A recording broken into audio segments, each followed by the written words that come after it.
बोलो श्री हनुमान महाराज की जय।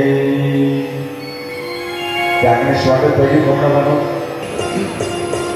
सचिव त्या बाबूंना ऐकले प्रवचन केले अच्छे विषय हनुमान भगवान से विनती करिए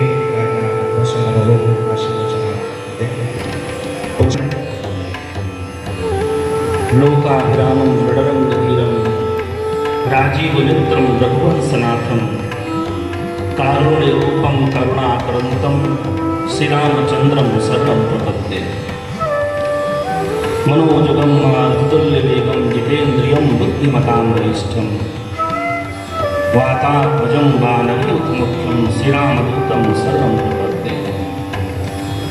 सर्वप्रथम इस पवित्र पावन भूमि नई सागर को प्रणाम।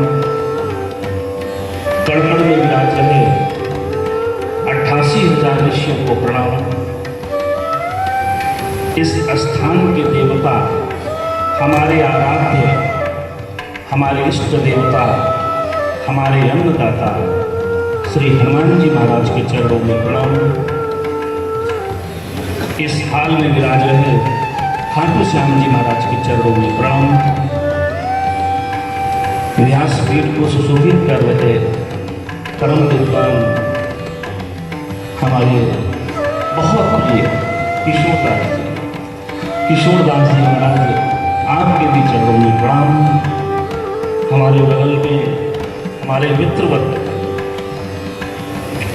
और आपके बारे में जितना बोलूं उतना कम, महंत कल्लूनाथ जी योगी, आपके भी श्री चरणों में प्रणाम।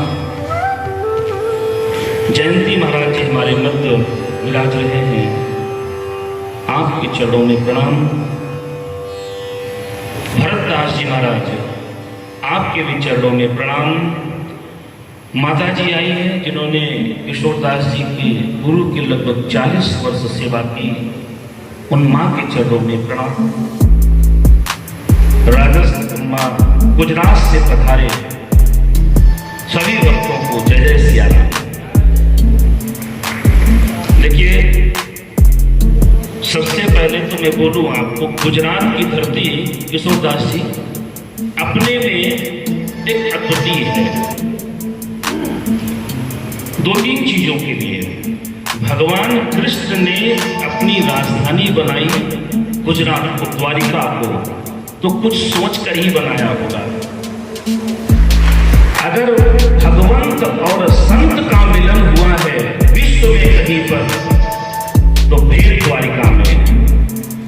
2 ज्योतिर्लिंग सोमनाथ और नागेश्वर जहां पर स्थापित हैं, वो गुजरात, जिसने देश को आजाद कराने में एक अहम भूमिका निभाई, महात्मा गांधी, वो गुजरात आज सनातन को शिखर पर ले जाने वाले मानव नहीं, महामानव, जिनके लिए हमारे दिल में अगाध श्रद्धा है, ऐसे नरेंद्र दामोदर दास मोदी गुजरात बिना गुजरात के जाए मां को अंतिम पिंडदान नहीं मिल सकता। मात्र गया सिद्धपुर गुजरात। तो इसलिए गुजरात की धरती से आए सभी को बहुत बहुत प्रणाम है, क्योंकि गुजरात की धरती भी हमारा श्री अपने में। मैंने जब 89 में कार सेवा किया था, उस समय मेरी उम्र मात्र 16 वर्ष थी।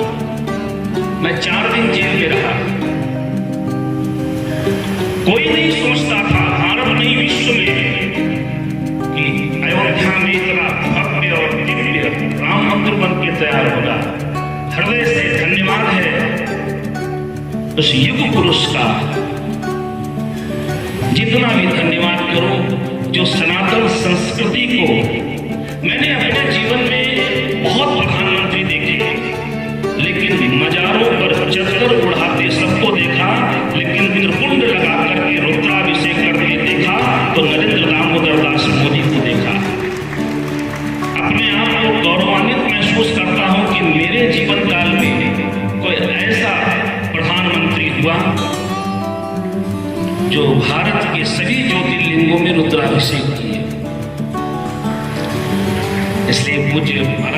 तो प्रणाम ही है, लेकिन गुजरात से पधारे सभी माताओं को, बहनों को, बाबुओं को हृदय से प्रणाम है।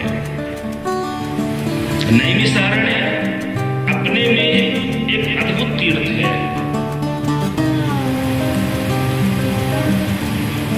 88,000 ऋषियों को अगर देखा जाए, हम लोग प्रैक्टिकल के तौर पर, ये आपकी और मेरी स्वयं की पूर्वजों की भूमि है।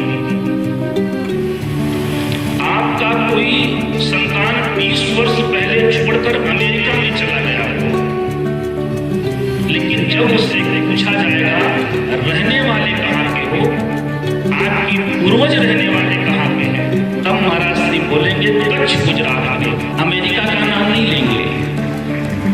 हम आप जितने भी सनातन धर्म को मानते हैं, उनकी सबकी पीढ़ियां, सबकी जड़ नैमिषारण्य में है। 88,000 ऋषि एक्चुअल में है कौन? है तो हमारे पूर्वज ही। सतयुग में भगवान ब्रह्मा ने आदेश किया, आप नैमिषारण्य जाइए, वहां तपस्या करिए और कलियुग तक तपस्या करिए। आपके प्रभाव से नैमिषारण्य में कलियुग का वास नहीं होगा। तो 88,000 ऋषि हमारे और आपके वंश के हैं। महंत बजरंग दास का सांडिल्य गोत्र है। इसका मतलब महंत बजरंग दास सांडिल्य ऋषि के वंशज हैं। जिसका जो गोत्र है वो उस ऋषि के वंश का है, उस ऋषि के गोत्र का है। और महाराज श्री एक बात और भी है, हम भले उनको नहीं देख पा रहे हैं, मैं उनको भले न देख पा रहा हूं इन नेत्रों से, लेकिन ये भी 110% श्योर है कि आपको वो इसी हाल में बैठ करके देख रहे हैं कि हमारे वंश का, हमारी पीढ़ी का कोई चल करके अपनी पैतृक भूमि पर आया है। भाई गोस्वामी तुलसीदास जी ने रामचरितमानस के बालकांड में चौपाई लिखी है कि तीरथ वर नैमिष विख्याता। वर कहते या तो दूल्हे को, किशोरदास जी, वर कहते हैं या तो श्रेष्ठ को, और नैमिषारण्य को गोस्वामी तुलसीदास जी ने तीर्थों में दूल्हा कहा है और तीर्थों में श्रेष्ठ भी कहा है। और पुनीत नहीं कहा, अति पुनीत साधक सिद्धि दाता। अगर कोई साधकों को सिद्धि देने वाला क्षेत्र है तो नैमिषारण्य है। कुछ लोग भ्रांतियां करते हैं, लेकिन मैं मानता हूं भागवत की जननी भी नैमिषारण्य है।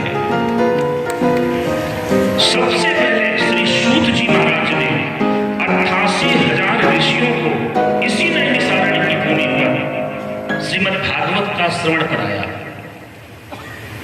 और सबसे पहला श्लोक भी आता है, नैमिषे अनमिष क्षेत्रे। भागवत का सबसे पहला श्लोक है, नैमिषे अनमिष क्षेत्रे ऋषि शौनकादय। आप परम सौभाग्यशाली हैं कि जिस स्थान पर देवता आने को तरसते हैं, माय डियर, रहने को नहीं लिखा हुआ है, जिस स्थान पर, जिस भूमि पर देवता आने को तरसते हैं, आप उस भूमि पर 7 रात्रि निवास करेंगे, ये आपके लिए सौभाग्य से कम नहीं है। मैं महाराज जी अक्सर भारत में कहीं बोलने जाता हूँ, एक चीज बोलता हूँ। जो लोग गुजरात से आए हैं, आपके शहर के बाहर एंट्रेंस में एक गेट लगा होता है, मुस्कुराइए कि आप अहमदाबाद में हैं, मुस्कुराइए कि आप कच्छ गुजरात में हैं। और मैं कहता हूं बार बार सबसे, मुस्कुराइए और अपने आप को सौभाग्यशाली समझिए कि आप 88,000 ऋषियों की पवित्र पावन भूमि नैमिषारण्य में है। जिस भूमि पर देवता आने को तरसते हैं, उस भूमि पर आपका आगमन हुआ। और दूसरी चीज, सबसे महत्वपूर्ण चीज, आप किनके सानिध्य में बैठे, श्री हनुमान जी महाराज। कोई कर्म किए जाते हैं ना तो वहां के महाराज जी ने कहा कि मान साक्षी गोपाल का दर्शन किया। मैंने कहा नहीं, फ्लाइट है समय की। तो बोले गवाही कौन देगा कि आप जगन्नाथपुरी आए हैं? मैंने टिकट कैंसिल करा दिया, स्पेशली जगन्नाथपुरी से साक्षी गोपाल गया। यहाँ नई सारण में आप